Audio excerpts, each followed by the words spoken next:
নমস্কার বন্ধুরা, তোমরা যারা এবারে নার্সিং পরীক্ষা দেবে এএনএম এবং জিএনএম এর, তোমরা জানো তোমাদের পরীক্ষা আগামী মাসের 11 এবং 12 তারিখ। এবং তোমরা রীতিমতো হয়তো সবাই প্রিপারেশান নিচ্ছ। আজকে তোমাদের এই ভিডিওটি খুবই গুরুত্বপূর্ণ হতে চলেছে, কারণ তোমরা জানো যে এবারে নার্সিংয়ে তোমাদের অঙ্কের যে 10 নাম্বার থাকবে, সেখানে তোমাদের হচ্ছে পরিমিতি একটা বিশাল ফ্যাক্টর হয়ে দাঁড়াচ্ছে। কারণ তোমরা ইতিমধ্যে দেখেছো যে গত বছরে 5 নাম্বারের মধ্যে বা 5টা কোশ্চেনের মধ্যে 2টো কোশ্চেন কিন্তু পরিমিতি থেকে এসছিল।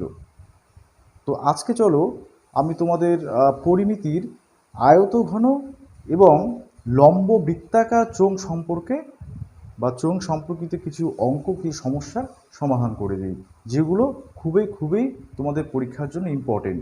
তো তোমরা যারা এই চ্যানেলটি আমাদের দেখছো, যারা নতুন, তারা অবশ্যই এই চ্যানেলকে সাবস্ক্রাইব করবে, সেই সঙ্গে পাশে থাকা বেল আইকনকে ক্লিক করে অল নোটিফিকেশান করে রাখবে। ঠিক আছে? তো চলো আজকে তোমাদের আয়তঘন এবং লম্ব বৃত্তাকার চোঙের কিছু সমস্যার সমাধান করে দিই, যেগুলো তোমরা কয়েক সেকেন্ডে উত্তর করতে পারবে। আচ্ছা, প্রথমে দেখো একটা আয়তঘনের 1 নাম্বার, একটি সমকোণী চৌপালাকৃতি বাক্সের ভিতরের আয়তন হচ্ছে 440 ঘন সেমি এবং ভিতরের ভূমিতলের ক্ষেত্রফল 88 বর্গ সেমি। বাক্সটির ভিতরের উচ্চতা কত হবে? এখানে অপশন দেওয়া আছে 4 সেমি, 5 সেমি, 3 সেমি বা 6 সেমি। আচ্ছা, তোমরা জানো যে আয়তঘন বা সমকোণী চৌপলের আয়তনের একটা সূত্র আছে, সেটা হচ্ছে ভূমিতলের ক্ষেত্রফল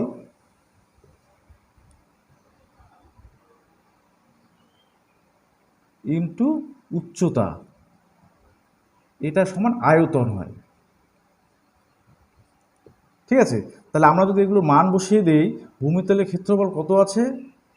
88 আছে, উচ্চতাটা সাপোজ এইচ ধরে নিলাম, আর আয়তনটা 440, তাহলে এইচ মান কত পাবো? তাহলে 5। তাহলে দেখা যাচ্ছে এখানে অপশন 5, অর্থাৎ উচ্চতাটা হচ্ছে 5 সেমি। আচ্ছা, এবারে দেখে নাও, বলছে একটি আয়তঘনাকার গর্তের দৈর্ঘ্য 40 মিটার, প্রস্থ দেওয়া আছে 12 মিটার এবং গভীরতা 16 মিটার। ওই গর্তের মধ্যে 5 মিটার দৈর্ঘ্য, 4 মিটার প্রস্থ এবং 2 মিটার পুরু কতগুলি তক্তা রাখা যাবে? যদি তোমাদের এই ধরনের কোনো অঙ্ক আসে, তাহলে সবার প্রথমে আমরা আয়তঘনকার গর্তের টোটাল আয়তনটা বের করব। সেই আয়তনটাকে আমরা ওই গর্তের মধ্যে যে তক্তা রাখা হবে, একটা তক্তার আয়তন দিয়ে সেটাকে ভাগ করে দিব। তাহলে কীরকম হবে? টোটাল আয়তন হচ্ছে, গর্তটার আয়তন হবে দৈর্ঘ্য গুণন প্রস্থ গুণন উচ্চতা বা গভীরতা, আর তক্তার আয়তন কত? দৈর্ঘ্য গুণন প্রস্থ গুণন পুরু বা উচ্চতা যেটা। তাহলে কাটাকাটি করে নেই, 4 দিয়ে 3 আছে 12, 2 দিয়ে 8, 5 দিয়ে 5টা 40, তাহলে কত হবে? 3 আসতে 24, তাহলে 24কে 8 দিয়ে করলে 4 আসতে 32, 8 দুগুণ 16, 16 আর 3 19, 192। তাহলে উত্তর হয়ে গেল 192টি। এবারে দেখো 3 নাম্বার কি বলছে, দুটি ঘনকের আয়তনের অনুপাত 1:27 হলে ঘনক দুটির সমগ্র তলের ক্ষেত্রফলের অনুপাত কত হবে? আমরা কি জানি? আমরা জানি ঘনকের আয়তন হচ্ছে আর এর কিউব, অর্থাৎ বাহুতার কিউব। ঠিক আছে? আর সমগ্র তলের ক্ষেত্রফল হচ্ছে 6 ইন্টু বাহু স্কোয়ার। ঠিক আছে? তাহলে দেখো এটা কিভাবে করব। যেহেতু দুইটা ঘনক আছে, আমরা একটা R1 ধরে নিলাম আর একটা R2 ধরে নিলাম, বাহুর দৈর্ঘ্য দুটো। তাহলে এখানে কি হবে? R1 cube by R2 cube, এইটা হয়ে যাবে 1/27। তাহলে এখান থেকে আমরা R1 বাই R2 এর টোটাল কিউব করে দেই, এটা হচ্ছে 1/3 কিউব হয়ে গেল। ঠিক আছে? তাহলে এখানে R1/R2 পাওয়া গেল 1/3। এবার যেহেতু এখানে স্কোয়ার আছে আমরা স্কোয়ার করে দিই, তাহলে R1² / R2² = 1/9 হয়ে যাবে। তার মানে এইটাই হবে তোমার সমগ্র তলের ক্ষেত্রফলের অনুপাত, তাহলে 1:9। তাহলে অপশন সি হয়ে গেল। এবারে 4 নম্বরটা দেখে নাও। একটি ঘনকের সমগ্র তলের ক্ষেত্রফল এস বর্গ একক এবং কর্ণের দৈর্ঘ্য ডি একক হলে এস এবং ডি এর সম্পর্ক নির্ণয় করে। এই অঙ্কটি তোমাদের গতবারে অর্থাৎ 2021-এর যে নার্সিং পরীক্ষা হয়েছিল এএনএম জিএনএম সেখানে কিন্তু এসেছিল। আচ্ছা দেখো কিভাবে করব। আমরা জানি সমগ্র তলের ক্ষেত্রফল এস, এস হচ্ছে তোমার 6 ইন্টু বাহুর দৈর্ঘ্য, আমরা বাহুটা এ ধরে নিলাম, তাহলে বাহুর স্কোয়ার, ঠিক আছে, 6 বাহুর স্কোয়ার। আচ্ছা ডিটা কর্ণের দৈর্ঘ্য কত, কি সূত্র, কর্ণের দৈর্ঘ্য হচ্ছে √3 ইন্টু বাহু। তাহলে এখান থেকে আমার এর যদি ভ্যালু বের করি তাহলে চলে আসবে এটা, এই এর ভ্যালুটা এখানে বসিয়ে দেবো। তাহলে দেখো এখানে যদি বসিয়ে দেই তাহলে D/√3 তার স্কোয়ার হয়ে যাবে, তাহলে 6D²/3 হয়ে যাবে, তাই তো। আচ্ছা তা আমাদের কি চেয়েছে, তাহলে কেটে দেই, তাহলে S = 2D² হয়ে যাচ্ছে, তাহলে এখানে চেয়েছে D² = S/2, তাহলে কোনটা হয়ে গেল, এটা হয়ে গেল। এবারে দেখো 5 নম্বর, একটি ঘনকের প্রতিটি ধারের দৈর্ঘ্য 50% বৃদ্ধি পেলে ঘনকটির সমগ্র তলের ক্ষেত্রফলের শতকরা কত বৃদ্ধি হবে। এখানে কিন্তু শতকরা বৃদ্ধিটা চেয়েছে সমগ্র তলে। আচ্ছা এই টাইপের অঙ্কগুলোকে আমরা শর্টকাটে করার ক্ষেত্রে আমরা যে কোনো একটা সংখ্যা ধরে নেব ঘনকের, যে বাহুর দৈর্ঘ্যটার। আচ্ছা আমরা ধরে নিলাম 10, ঘনকের বাহুর দৈর্ঘ্য 10, তাহলে 10 যদি হয় তাহলে এর হচ্ছে কি বলছে, প্রথমে ঘনকে প্রতিটি ধারের দৈর্ঘ্য 50%, 10 ধারের দৈর্ঘ্য 10 ধরে নিলাম, তাহলে সমগ্র তলের কী হবে 6 × 10 এর স্কোয়ার, তাহলে টোটাল হচ্ছে 100, 600, ঠিক আছে। আচ্ছা এবার কি বলছে, বাহুর দৈর্ঘ্য 50% বৃদ্ধি পেল, তাহলে 50% মানে 10-এর 50% হচ্ছে 5, তাহলে 5 বৃদ্ধি পাবে, তাহলে 10 আর 5 15 হয়ে যাবে এখন বাহুর দৈর্ঘ্য। তাহলে 15 যখন হবে তখন তার সমগ্র তলের ক্ষেত্রফল হবে এটা, তাহলে 15 হচ্ছে 225, তাহলে 225, তাহলে 5 × 6 = 30, 6 × 2 = 12, 3 15, 6 × 2 = 12, 13, 1350। তাহলে এবার মোট বৃদ্ধি কত হলো, আগে ছিল 600 এখন 1350, তাহলে মোট বৃদ্ধি 0, 5, 750 হলো কিন্তু, ঠিক আছে। তাহলে শতকরা বৃদ্ধি কী সূত্র, শতকরা বৃদ্ধির সূত্র হচ্ছে উপরে মোট বৃদ্ধি বাই হচ্ছে পূর্বের যে সমগ্র তলের ক্ষেত্রফল ছিল ইন্টু 100, এইটাই হচ্ছে শতকরা বৃদ্ধি। কেটে দিব 6 দিয়ে 1, 15, 6 × 2 = 12, 5 × 6 = 30, 125, তাহলে উত্তর হয়ে গেল আমার শতকরা বৃদ্ধি 125%, ঠিক আছে। এবারে দেখো লম্ব বৃত্তাকার চোঙ সম্পর্কে। আচ্ছা তোমরা জানো যে লম্ব বৃত্তাকার চোঙের ছবিটা অনেকটা এরকম হয়, ঠিক আছে। এটাকে এইচ বলা হয় অত উচ্চতা, আর এটাকে বলা হয় ব্যাসার্ধ, ঠিক আছে। তাহলে সমস্যাগুলো দেখো, দুটি লম্ব বৃত্তাকার চোঙের ব্যাসার্ধের দৈর্ঘ্যের অনুপাত দেওয়া আছে, উচ্চতার অনুপাত দেওয়া আছে, তাদের বক্রতলের ক্ষেত্রফলের অনুপাত কত। তাহলে আমরা জানি যে লম্ববৃত্তাকার চোঙের বক্রতলের ক্ষেত্রফলের সূত্র হচ্ছে 2πRh, এটা হচ্ছে ওর বক্রতলের ক্ষেত্রফলের সূত্র।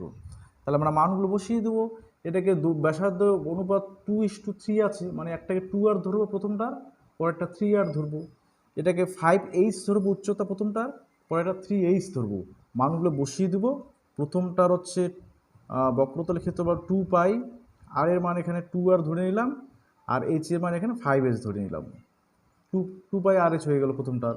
দ্বিতীয়টার হচ্ছে 2π, দ্বিতীয়টা আর হচ্ছে 3r, আর এইচ এর মান 3h, তাহলে 2π এটা কেটে যাবে, হ্যাঁ, আর এইচ এগুলো সবগুলো কেটে যাবে।